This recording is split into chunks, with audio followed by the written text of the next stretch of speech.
오늘 계속해서 소요리 문답 내용을 살펴보겠습니다. 근데 오늘 소요리 문답의 내용은 구원, 일반적으로 조직신학에서는 구원론이라고 일컬어지는 부분입니다. 그래서 지금까지 우리가 앞서 하나님께서 어떻게 세상을 창조하셨고, 그리고 우리의 구원을 위해서 하나님께서 어떻게 계획하셨고, 그리고 그 계획에 따라서 자기 아들을 보내주시고, 실제로 하나님의 아들께서 십자가를 지시고 부활하심으로써 구원을 성취하셨는데, 오늘부터 살필 내용은 지난 시간에 이제 29문답을 간략하게 살펴봤지만 다시 한번 보도록 하겠는데요. 예수님께서 하나님의 뜻대로 이루신 구원을 실제로 저와 여러분들이 어떻게 누릴 수 있느냐, 그 부분에 관해서 29문답부터 32문답까지 4문답만 오늘 간략하게 그렇게 살펴보도록 하겠습니다. 그래서 이번 소요리 문답 공부도 제가 이제 문제를 읽어드리면 여러분이 유인물에 있는 것이나 아니면 여기 화면에 띄워줄 것 같은데 읽는 대로 답을 읽으시고 제가 간략하게 설명하는 식으로 그렇게 진행하도록 하겠습니다. 29문제입니다. 29문답. 제가 먼저 읽어드리겠습니다. 질문을. 우리가 어떻게 그리스도의 값주고 사신 구속에 참여하는 사람이 됩니까? 답은요.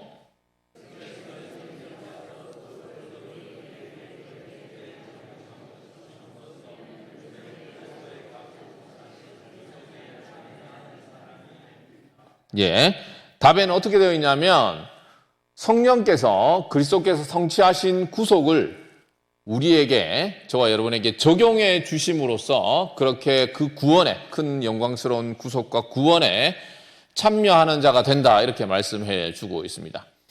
예수님께서 우리를 구원하기 위해서 십자가에서 죽고 부활하셨습니다. 언제 죽고 부활하셨습니까? 2000년 전쯤에 죽고 부활하셨어요. 그렇게 하셔서 구원을 이루셨잖아요. 예수님께서 다 이루셨다 말씀하셨습니다.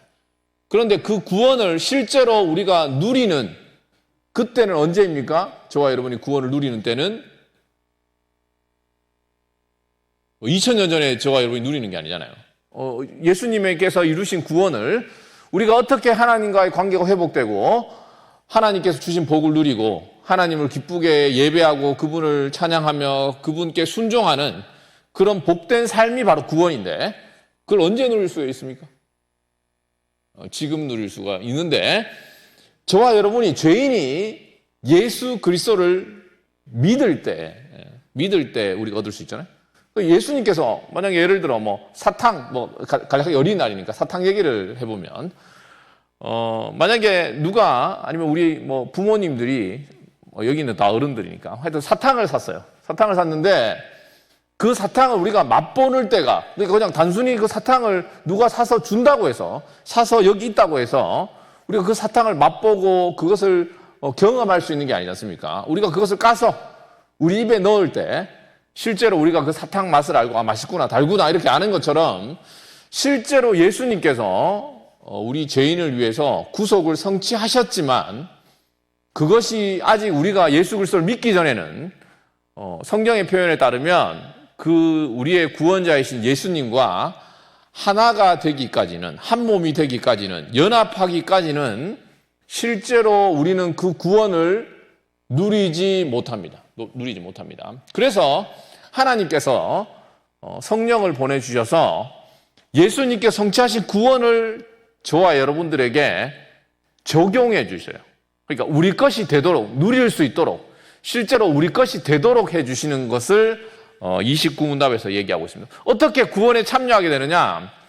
구원에 여러분, 하나님께서 우리 죄인들을 구원하기 위해서 하나님께서 계획을 세우셨어요. 그래서 그 계획대로 하나님께서 자기 아들을 보내시고 그 계획대로 실제로 하나님 아들께서 우리의 죄를 위해 죽으셨잖아요.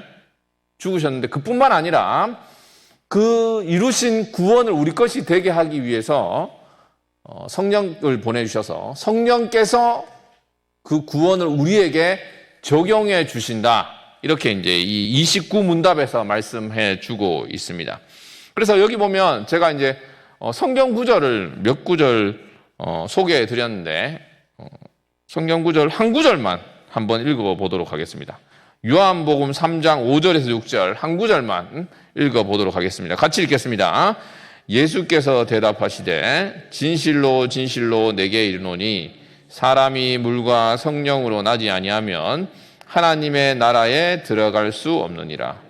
육으로 난 것은 육이요 영으로 난 것은 영이니. 그래서 죄인이 성령으로 나지 않으면, 그래서 이 지금 우리가 찾아놓은 구절은 하나님께서 구원을 계획하시고 예수님께서 십자가에 죽고 부활하셔도 그것으로 우리가 구원을 누릴 수 있는 게 아니라 성령 하나님께서 제3위이신 성령 하나님께서 그 구원을 우리에게 적용해 주셔야 우리가 구원을 누릴 수 있다라고 말씀하고 있습니다. 그러니까 구원이 처음부터 끝까지 계획부터 구원을 실제로 성취하시고 그것을 구원을 누리는 것까지 그 전부가 삼위일체 하나님의 역사입니다. 삼위일체 하나님의 역사. 특별히 우리가 구원을 맛보고 누리는 것은 특히나 성령 하나님께서 그 구원을 적용해 주시기 때문입니다. 이어서 30문답 내용도 한번 볼까요? 30문답은 구체적으로 이제 성령 하나님께서 구원을 어떻게 적용하시는지에 관한 내용이 이어지는데 30문답, 제가 30번째 문제를 한번 읽어드리면 다시 한번 여러분이 답을 한번 답해 보시기 바랍니다. 30문답입니다. 그리스도의 값주고 사신 구속을 성령께서 우리에게 어떻게 적용하십니까? 답은 뭡니까?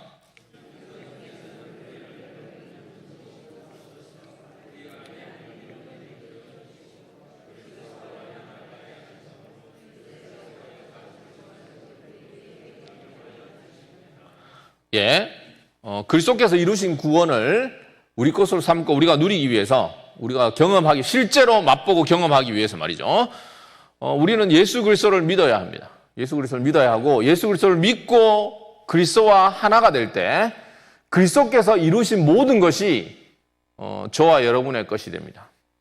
예수님은 본질상 하나님의 본체시고 그분은 영원한 하나님의 아들이시죠.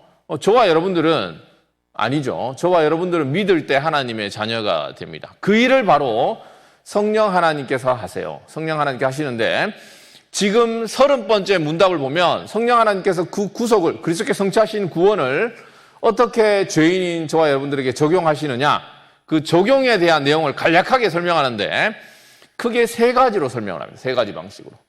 그 구원을 적용하는 방법에 대해서 세 가지 중요한 내용이 나타나는데, 가장 중요한 내용은 뭐냐면, 저와 여러분들이 익숙한 표현으로 표현하자면 성령께서 저와 여러분으로 하여금 예수 그리스도를 믿게 하신다는 겁니다. 그리스도를 믿게 하신다는 겁니다. 그걸 믿어야 예수 그리스도를 영접하고 받아들여야 그 복을 누릴 수 있는 것 아닙니까? 그래서 예수 그리스도를 믿게 하신다라는 말씀을 30번째 문답에 표현해 주고 있습니다. 중간 부분에 그렇게 표현하고 있는데, 우리가 예수 그리스도를 믿게 하셔서 우리로 하여금 예수 그리스도를 믿고 영접하게 받아들이고, 영접하게 그분을 구원자로 받아들이게 하셔서 그분과 하나가 되게 만드는 게 바로 성령 하나님의 역사다, 이렇게 얘기를 하고 있습니다. 그리고 또 그렇게 하기 위해서, 우리로 하여금 예수 그리스도를 믿게 만들기 위해서 성령 하나님께서 우리를 효과 있게 부르신다라고 말씀하고 있습니다. 그래서 성령 하나님께서 죄인에게 그리스도의 구원을 적용하시는 그 방법은 크게 내용적으로 보면 크게 세 가지. 죄인을 부르셔서 어떻게 한다고요? 예수 그리스도를 믿게 하셔서 믿음으로 말미암아 그리스도와 하나가 되게 만듭니다. 그리스도와 하나가 되게 되면 그리스도께서 이루신 모든 구원의 복을 저와 여러분들이 누릴 수 있게 됩니다. 그 내용이 바로 30번째 문답에 있고, 성경 구절을 다시 한번 보겠습니다. 그 밑에 설명해 놓은 성경 구절을 보면 요한복음 15장 5절 말씀, 우리가 잘 아는 말씀이죠. 요한복음 15장 5절 말씀을 다시 한번 읽어보도록 하겠습니다. 그리스도와 연합에 관한 말씀인데 같이 한번 읽어보겠습니다. 15장 5절. 나는 포도나무요 너희는 가지라. 그가 내 안에 내가 그 안에 거하면 사람이 열매를 많이 맺나니 나를 떠나서는 너희가 아무것도 할 수 없습니다. 주님을 떠나면 우리는 가지니까요. 주님을 떠나면 아무것도 할 수 없습니다. 여기선 단순히 봉사의 차원이 아니라 능력의 차원이 아니라 구원의 복을 누리는 것도 어떻다고요? 그러니까 신앙의 시작 자체가 성령께서 저와 여러분 하여금 믿게 하셔서 그리스도와 연합되게 참 생명이신 그리스도라는 포도나무의 가지로 접붙여 주심으로 말미암아 그때 비로소 신앙이 시작되게 됩니다. 그러면 어떻게 되겠어요? 주님의 생명으로 살게 됩니다. 주님의 생명. 그래서 성령께서 이 일을 하시는 거예요. 성령께서 참된 생명이신 우리의 구원이신 그리스도와 하나가 되게 하시고 그분을 떠나서는 우리는 생명을 누리지도 못하고 아무것도 할 수 없는 존재로 그렇게 부름을 받았습니다. 그렇게 부름을 받았습니다. 고린도전서 12장 13절도 한번 보겠는데 12장 13절에는 성령께서 우리가 성령으로 말미암아서 그리스도와 한 몸이 되었다라는 말씀을 아주 분명하게 말씀하고 있는데요. 고린도전서 12장 13절 말씀도 한번 읽어보겠습니다. 같이 읽겠습니다. 우리가 유대인이나 헬라인이나 종이나 자유인이나 다 한 성령으로 세례를 받아 한 몸이 되었고 또 다 한 성령을 마시게 하셨느니라. 아멘. 여기서는 성령으로 우리가 세례를 받았다라고 말씀하고 있습니다. 저와 여러분들이 다 세례를 받은 거예요. 어떤 사람?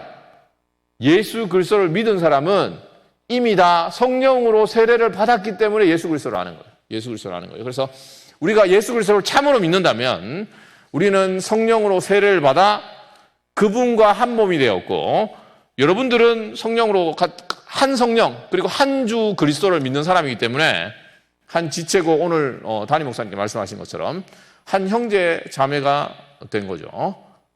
그것도 심지어 성령으로 그렇게 에베소 말씀 보면 성령의 하나 되게 하신 것을 힘써 지키라고 말씀하셨거든요. 성령으로 우리가 세례를 받아 한 몸이 되었기 때문입니다. 다시 한번 말씀드리겠습니다. 우리가 구원에 참여하는 것을 어떻게 하는 거라고요? 누가 우리를 구원에 참여케 하신다고요? 성령께서 그리스도의 구원을 저와 여러분에게 적용해 주시기 때문입니다.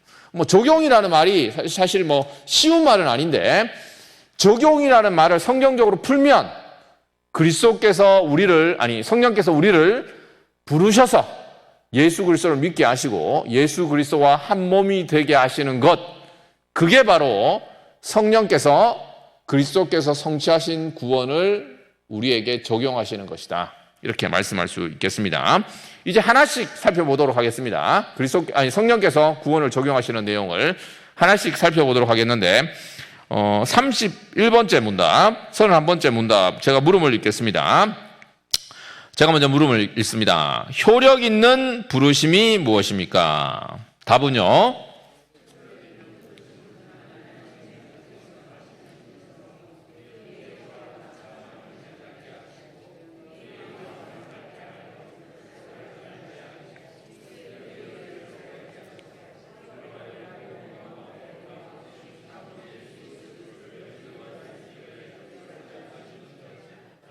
예. 오늘 사실 우리 이 교리 공부에, 이 요리 문답 공부에 사실 가장 중요한 주제는 바로 효력 있는 부르심 또는 유효적 부르심이라고 일컫는 성령의 구원 사역입니다. 넓게 보면 아까 이게 뭐라고요? 성령께서 그리스도께서 성취하신 구원을 죄인에게 적용하시는 사역 가운데 오늘은 특별히 효력 있는 부르심에 관해서 다음에는 칭의, 성화 이런 걸 살펴보겠지만 오늘은 특별히 효력 있는 부르심에 대해서 살펴보겠는데요. 효력 있는 부르심이 뭐냐? 일단 답을 소요리 문답의 내용을 한번 살펴보고 제가 다시 한번 좀 더 구체적으로 설명을 해드리겠는데 효력 있는 부르심이 무엇입니까? 답은 이렇게 되어 있습니다. 효력 있는 부르심은 하나님의 성령께서 하시는 역사입니다. 성령께서 하시는 역사고 내용은 크게 세 가지로 이루어져 있습니다. 세 가지로. 크게 다시 효력 있는 부르심이 내용이 세 가지인데 이렇게 되어 있습니다. 첫 번째, 우리의 죄와 비참함을 깨닫게 하십니다. 누가 이렇게 하실까요? 성령께서 이렇게 하십니다. 두 번째, 우리의 마음을 밝게 하여 그리스도를 알게 하십니다. 이제 적극적으로 그리스도가 누군지, 우리의 구원자가 누군지 알려주시고, 세 번째로 마지막으로 우리의 의지를 새롭게 하셔서 그리스도를 영접하게 하십니다. 영접하게 하십니다. 이게 바로 유효적 부르심입니다. 유효적 부르심. 말 그대로 부르심이란 말은 이렇게 이제 오라는 거잖아요. 그러니까 성령 하나님께서 우리를 초청하시는 거예요. 구원으로 예수 그리스도를 믿도록 초청하시는 건데, 이 초청은 크게 두 가지로 이루어집니다. 초청은 이 두 가지로 이루어집니다. 먼저 우리가 예수 그리스도를 믿으려면 제일 처음에 어떻게 해야 돼요? 교회가 복음을 전해야 되겠죠. 하나님께서 우리를 부르실 때 구원받도록 하기 위해서는 복음을 전하게 하세요. 교회로 하여금 우리 이웃들에게, 아마 여기 있는 모든 사람들의 복음을 전해주는 어떤 사람을 통해서 복음을 듣고 복음을 믿어서 예수 그리스도를 믿은 거잖아요. 여기서 복음을 듣지 않고 예수 그리스도를 믿은 사람은, 그래서 구원을 경험하고 맛보는 사람은 아무도 없습니다. 아마 이 가운데 모태신앙이라고, 나는 모태신앙이다, 나는 누가 나한테 복음을 전해준 사람이 없다, 이렇게 혹시나 생각하는 분이 있을지 모르겠는데, 그런 분들은 교회 안에서 복음을 들은 거죠. 교회 안에서 부모님을 통해서 복음을 들은 겁니다. 그러니까 누군가, 그건 이제 넓게 이제 우리가 표현하자면, 교회를 통해서 누구든지 예수 그리스도를 믿고 구원의 생명을 누리기 위해서는 누구든지 복음을 들었어요. 교회를 통해서, 아니면 교회 안에 누구 지체를 통해서, 뭐 다른 방편을 통해서, 어떤 복음을 통해서 예수 그리스도를 알게 되거든요. 그런데 그런 부르심, 단지 복음을 귀로만 듣는 부르심으로 모든 사람이 구원을 받는 건 아니잖아요. 복음을 듣는다고 다 예수 믿는 건 아니잖아요. 교회에 왔다고 다 예수 믿는 건 아니잖아요. 그것처럼 그런 어떤 복음의 부르심이 꼭 필요하지만, 예수 그리스도를 믿고 구원받기 위해서 우리는 복음을 누구에게나, 우리 가까운 사람이나 먼데 있는 사람에게나, 우리의 뭐 친한 사람이나 친하지 않는 사람에게나, 때를 얻든지 못 얻든지 다 복음을 전해야 되잖아요. 복음을 반드시, 하나님께서 구원을 세상 사람들, 죄인들을 구원하는, 우리를 구원하신 필수적인 방법이 복음 전도입니다. 그래서 복음을 반드시 전해야 되는데, 이렇게 복음을 외적으로 전한다 해서, 우리가 이 복음의 메시지를 전한다고 해서 모두 다 복음을 믿은 건 아니잖아요. 그 복음을 믿기 위해서는, 그리고 저와 여러분들처럼 복음을 듣고 믿은 사람들은 그 가운데 성령께서 역사하셔서, 내적으로 역사하셔서 죄를 깨닫게 하고 예수 그리스도가 내 구원자라는 것을 참으로 우리 마음으로, 우리 가슴으로 깨닫게 하는 그런 성령의 역사가 있었기 때문에 복음을 믿은 겁니다. 이 가운데 어느 누구도 복음을 듣지 않고 이 가운데 있는 사람은 없을 겁니다. 그러나 복음을 들었다고 다 예수 그리스도를 믿는 게 아닙니다. 복음을 들은 사람 가운데 또 특별히 성령께서 은혜를 베푸셔서 특별하게 우리로 하여금 오늘 이 그 요리문답에 있는 것처럼 죄를 깨닫게 하시는 역사가 있었기 때문에 이 자리에 있는 거죠. 죄를 깨닫게. 그래서 여기 보면 어떤 표현을 쓰냐면, 성령의 부르심을 죄와 비참함을 깨닫게 하시는 역사다, 이렇게 얘기를 하고 있습니다. 그 부르심에는 성령께서 내적으로 유효하게 효과적으로 구원에 실패 없이 틀림없이 부르는 그 역사에는 반드시 죄에 대한 깨달음이 있습니다. 죄에 대한 깨달음. 아마 이 가운데 모든 사람들이, 내가 정말 주님 앞에서, 내가 하나님 앞에서 어리석게 해갖고 죄인이구나, 내가 죄 가운데서 어리석게 무지하게 하나님을 거스리며 내가 정말 이렇게 살면 안 되는데 내가 잘못했구나라는 걸 알고 예수 그리스도를 믿었잖아요. 그렇게 해서 다들 주님을 알게 되는데, 여기 보면 대표적인 성경 구절 하나가 있습니다. 대표적인 성경 구절 하나가 있는데, 제가 여기 소개해드린 여러분 유인문에 있는 사도행전 2장 37절 말씀, 사도행전 2장 37절 말씀, 이 말씀이 유효적 부르심에, 성령의 유효적 부르심에 굉장히 중요한 부분 중에 하나인 죄를 깨닫게 하는 그 부분에 대한 내용인데, 한번 같이 읽어보도록 하겠습니다. 우리가 잘 아는 말씀이지만 사도행전 2장 37절 같이 읽겠습니다. 그들이 이 말을 듣고 마음에 찔려 베드로와 다른 사도들에게 물어 이르되, 형제들아 우리가 어찌할꼬 하거나. 그래서 이제 이 내용은 우리가 잘 아는 것처럼, 이제 사도 베드로가 하나님 말씀을, 오순절 직후에 사도 베드로가 이제 말씀을 전했어요. 그 예수님께서 하나님께서 세우신 그 하나님의 아들을 너희가 죽였다. 그분이 바로 영광의 주님이시고 하나님께서 그분을 살리심으로써 누가 메시아인지, 누가 구원자이신지 증명해 주셨다. 너희가 바로 그분을 바로 죽였다라고 얘기하니까 그 가운데 있던 많은 사람들이 우리가 어찌할꼬라고 하면서 회개하는 그런 일이 있었는데 그 일은 베드로가 하나님의 능력으로 말씀을 잘 전해서, 물론 말씀을 잘 전했죠. 말씀을 잘 전했지만 모두가 말씀을 아무리 설교자가 잘 전한다 하더라도 성령께서 우리 안에 역사하지 않으면 우리가 어찌할 거라는 이런 어떤 반응, 죄를 깨닫고 회개하는 반응이 있지 않습니다. 왜 그런지 아십니까? 우리가 죄인이기 때문에 그래요. 죄인은 하나님께서 하나님의 복음을 전하고 그 뜻을 보여주실 때 그것을 거부하고 저항하는, 싫어하는 그런 모습을 보입니다. 아마 저와 여러분들도 그런 걸 다 경험했을 거라고 생각합니다. 아마 예수 믿기 전에 여러분들이 정말 성령께서 내적으로 부르셔서 회개하고 믿기 전에 복음에 대한, 하나님의 그 귀한 말씀에 대한 반응을 한번 떠올려 보시기 바랍니다. 아마 여러분 가운데 만약에 나는 처음부터 하나님의 말씀을 잘 들었다, 그러면 성경에 한번 기록을 살펴보면 사도행전 2장 말씀에서 베드로의 말씀을 듣고 이렇게 수많은 사람들이 우리가 어찌할꼬 이렇게 회개하는 역사가 일어났잖아요.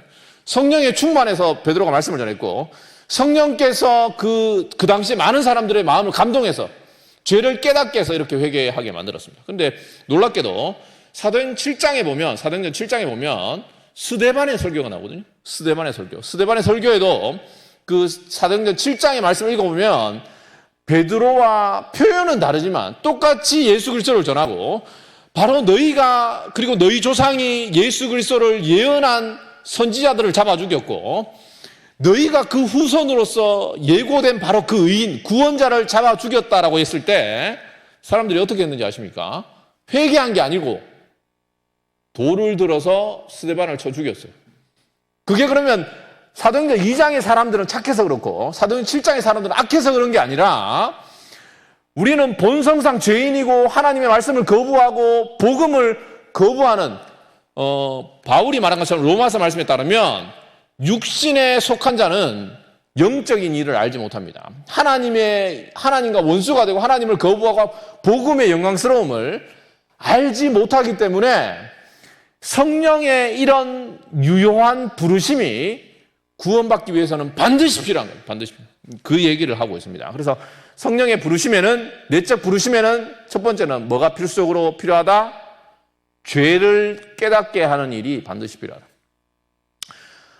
우리가 이제 어린이 주일이고 우리가 다음 세대들에게 얼마나 말씀을 가르치고 우리가 뭐 그들을 격려하고 말이죠. 그리고 뭐 맛있는 것도 사주고 뭐 교회에서 뭐 프로그램도 하고 이렇게 하지만 정말 그 영혼이 하나님을 알고 정말 이 유효한 부르심 가운데 그들이 하나님을 알고 죄를 회개하고, 어린아이도 죄를 회개해야 되잖아요.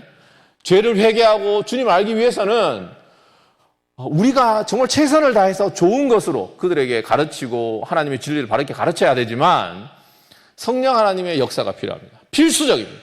성령 하나님의 역사가 있지 않으면 결코 죄를 깨닫지 못하고, 여기 이 지금 30문답에 있는 것처럼 마음을 밝게 하여 그리스도를 아는, 그리스도의 영광을 아는, 그리스도의, 저와 여러분처럼 그 복음의 영광스러움과 귀함과 정말 저분이 나의 구원자라는 것을 아는 길은 단순한 우리의 노력과 훌륭한 교육과 격려로 되는 게 아니거든요. 그것은 성령의 역사로 되는 겁니다.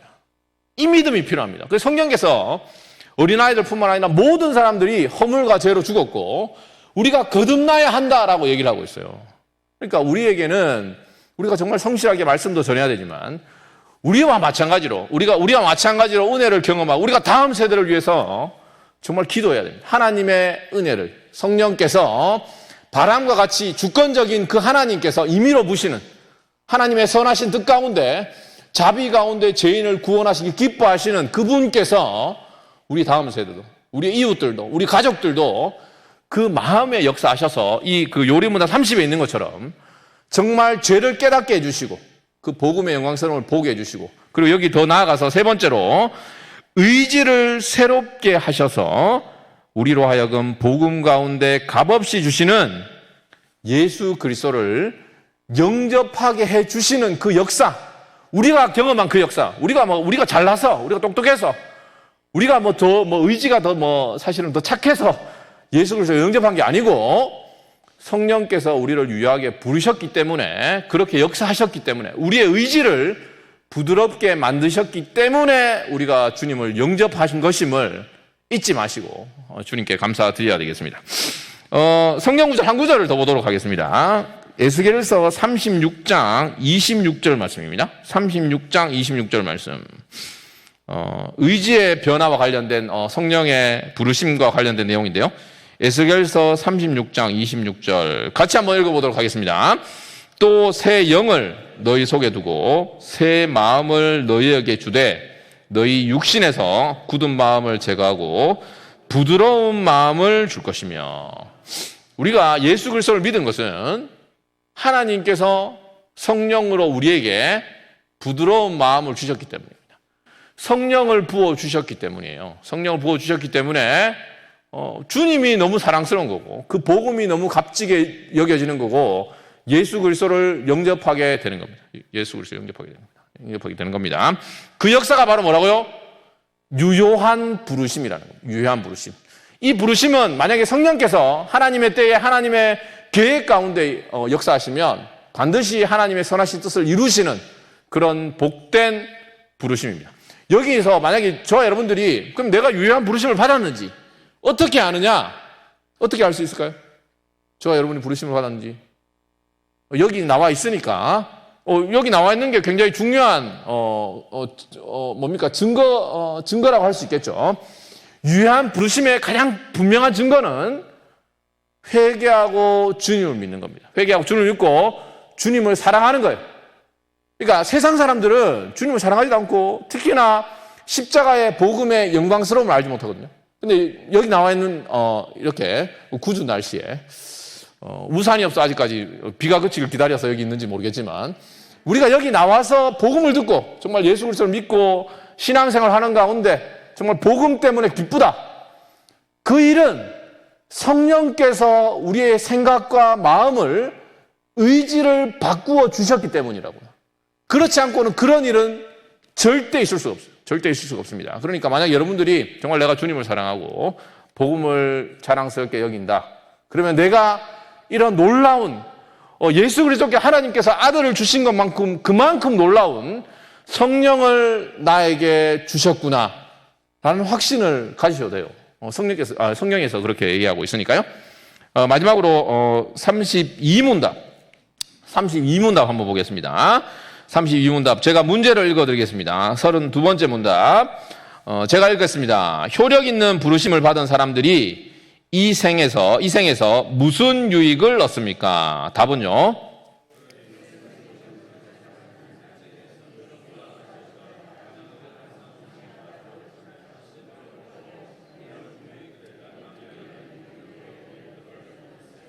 예.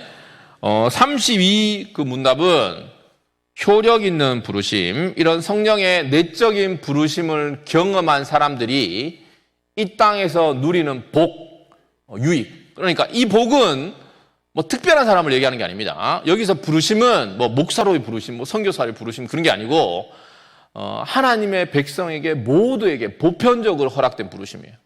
특별한 은사와 다른 겁니다. 이런 부르심, 그러니까 쉽게 얘기해서 구원받은 사람들이 구원받도록 회개하고 믿음으로 부르신 바로 그 모든 저와 여러분에게 허락한 그런 부르심을 받은 사람들이 이 생에서 이 생이 뭡니까? 이 생이 뭐죠? 그렇죠. 여기서 이 생은 지금 이 땅에서 우리가 죽어서 주님의 품에 거하는 그때 말고 이 땅, 바로 뭡니까? 슬픔과 눈물과 고통과 아픔과 질병과 어려움이 있는 바로 이 땅, 바로 이 땅입니다. 지금 여기 말이죠. 지금 여기에서 누리는 복이 뭐냐? 한번 보시기 바랍니다. 굉장히 놀랍습니다. 제가 다시 한번 그 복이 뭐냐? 어떤 유익을 얻느냐? 우리가 성령의 부르심을 받기만 했다면, 우리가 하나님의 자녀가 됐기만 했다면 어떤 복을 누리느냐? 답이 이렇습니다. 효력 있는 부르심을 받은 사람들은 이 생에서 의롭다 하심과 양자로 삼으심과 거룩하게 하심을 받고 이런 유익들에 함께하는 여러 유익들을 얻습니다. 사실 이 말씀은 저와 여러분들이 이 땅에서 그야말로 모든 복을 받는다라는 얘기입니다. 사실 이렇게 몇 가지로 요약해 있지만 의롭다 안 받는다. 물론 이 내용에 대해서 이제 다음에 의롭다 안 받고 양자가 되고 거룩하게 되고 이 복은 저와 여러분이 이 땅에서 받을 수 있는 가장 좋은 거예요. 가장 좋은 거. 그러니까 구원입니다. 구원. 이 땅에서 구원을 맛보는 겁니다. 구원을 맛보는 겁니다. 뭐 의롭다 하심, 양자됨, 거룩하심 이 내용을 쉽게 설명하면 저와 여러분들이 하나님의 자녀가 되고 하나님의 자녀로서의 모든 권세 그리고 하나님의 자녀니까 하나님의 돌보심을 경험하고 하나님의 도우심을 경험하고 하나님의 보호하심을 경험하고 우리의 모든 필요를 공급받고 더 나아가서 이 땅에서 저와 여러분들이 하나님의 자녀답게 살아갈 수 있는 그 모든 복을 얘기하는 그 모든 복. 그러니까 하나님께서 성령으로 우리를 구원으로 부르시면 그 이후의 모든 우리의 삶을 책임져 주신다는 거예요. 책임져 주신다는 얘기입니다. 그래서 그 내용을 구체적으로 한번 성경의 확실한 근거를 몇 구절 소개해드리면 이렇습니다. 로마서 8장 30절. 로마서 8장 30절 같이 읽겠습니다. 우리가 잘 아는 말씀을 같이 읽겠습니다. 또 미리 정하신 그들을 또한 부르시고 부르신 그들을 또한 의롭다 하시고 의롭다 하시던 그들을 또한 영화롭게 하셨느니라. 그러니까 여기서 이 말씀은 로마서 8장 30절 말씀은 하나님의 그 부르심을 받은 자들 있죠. 그 부르신 자들은 어떤 자들이 부르심을 받는다고 얘기합니까? 로마서 8장 30절에 보면 누가 부르심을 받아요? 누가 부르심을 받아요? 미리 정하신 자들, 예정된 자들이 부르심을 받는 거예요. 아마 여러분 가운데 내가 정말 선택된 사람일까? 내가 예정된 사람일까? 내가 영원전에 하나님의 사랑을 입은 자일까? 하나님께서 나의 구원을 정해 놓으셨을까? 궁금한 사람이 있을 수 있잖아요. 혹시나 뭐 그 때문에 의심이 가는 사람도 혹시나 있을 수 있는데 특히나 이제 뭐 신앙생활 잘할 때는 괜찮은데 어려운 고난이 있거나 힘든 일이 있으면 그런 나의 영원한 운명에 대해서 하나님의 영원한 계획에 대해서 의심이 들 수 있잖아요. 그런데 기억하실 게 있습니다.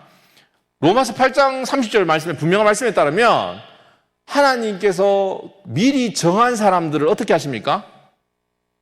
부르세요. 이 부르심이 뭐라고요?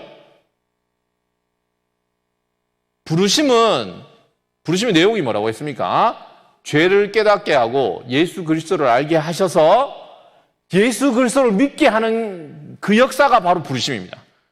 그 말은 저와 여러분들이 회개하고 예수 그리스도를 믿고 그분을 나의 구주로 믿고 있으면 부르심 받은 사람들이라고요. 그 부르심 받은 사람들은 어떤 사람이라고요? 영원 전에 예정된 사람이라고. 그러니까 여러분의 영원 전의 예정을 여러분이 예수 그리스도를 알고 믿고 있는 것으로 확신할 수 있는 겁니다. 지금 여러분들이 예수 그리스도를 믿고 있으면 여러분은 영원 전에 하나님의 예정을 받았기 때문에 바로 하나님이 정하신 때에 복음을 듣고 예수 그리스도를 믿은 거라고요. 그러니까 여러분의 영원한 운명에 대해서 확신하시기 바랍니다. 그리고 그 부르심 받은 사람은 어떻게 된다고요? 의롭다함, 믿음으로 의롭다함을 받고 그리고 그런 사람들은 반드시 영화롭게 되는 거예요. 영화롭게 되는 거예요. 얼마나 놀라운 얘기입니까? 뿐만 아닙니다. 에베소서 1장 5절. 1장 5절도 같이 한번 읽어보겠습니다. 같이 읽겠습니다. 그 기쁘신 뜻대로 우리를 예정하사 예수 그리스도로 말미암아 자기의 아들들이 되게 하셨으니. 그래서 아들의 복을 누리는 겁니다. 예수 그리스도와 함께 공동의 상속자가 되는 거예요. 로마서 말씀처럼 하나님의 아들을 주셨으니까 모든 것을 우리에게 선물로 주시죠. 필요한 모든 것을. 하나님의 영광과 우리의 구원에 필요한.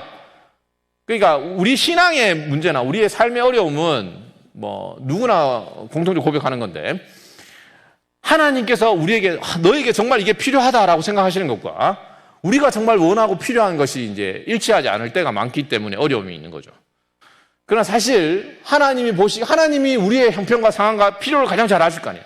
우리 행복을 위해서 진정한 행복을 위해서 하나님만큼 우리의 필요와 상황을 아시고 복을 주시길 기뻐하시는 분이 누가 있겠습니까? 부모들이 다 그렇잖아요. 부모가 자식에 대해서 자식은 뭐 당장 놀고 싶고 뭐 자기 하고 싶은 거 하고 싶지만 부모는 자식에게 가장 필요한 것들, 뭐 공부하고, 삼시세끼 밥 잘 먹고, 잘 자고, 이빨 닦고 말이죠. 세수하고, 성실하게 자기 일을 하고 공부하고, 이런 것이 정말 필요하다는 걸 알잖아요. 그래서 그런 걸 하라고 얘기하고, 거기에 필요한 모든 것을 우리의 힘과 여력이 되는 한 도와주고 채워주려고 하잖아요. 하나님도 마찬가지입니다. 하나님은 독생자를 주셨다는 것은, 그래서 독생자를 주시고 구원회로 성령으로 말미암아 부르셨다는 것은 나머지 여러분의 인생, 우리의 인생이 이런 하나님의 자녀로서 영광을 누리고 복을 누리고 주님을 닮는 데 필요한 모든 것을 책임져 주겠다라는 겁니다. 약속이에요. 이 복을 우리가 누리고 있는 겁니다. 이렇게 부르심을 받은 거고, 이 부르심 받은 자는 바로 이 땅에서 그런 유익을 누릴 수가 있습니다. 마지막으로 한 구절 더 보겠습니다. 한 구절. 고린도전서 1장 30절에서 31절. 이것도 이제 유인물에 있죠. 같이 읽겠습니다. 너희는 하나님으로부터 나서 그리스도 예수 안에 있고 예수는 하나님으로부터 나와서 우리에게 지혜와 의로움과 거룩함과 구원함이 되셨으니 기록된 바 자랑하는 자는 주 안에서 자랑하라 함과 같게 하려 함이라. 예, 그래서 성령께서 이제 전체 내용을 정리하면 우리가 구원을 받기 위해서는 하나님께서 영원전에 구원을 계획하셔야 돼요. 그리고 하나님께서 때가 되면 자기 아들을 주셔야 되고, 단지 자기 아들을 주셔서 여기 구원자가 있다라고 해도 십자가를 우리 앞에 세워둬도 우리가 성경에서 읽는 바가 그거잖아요.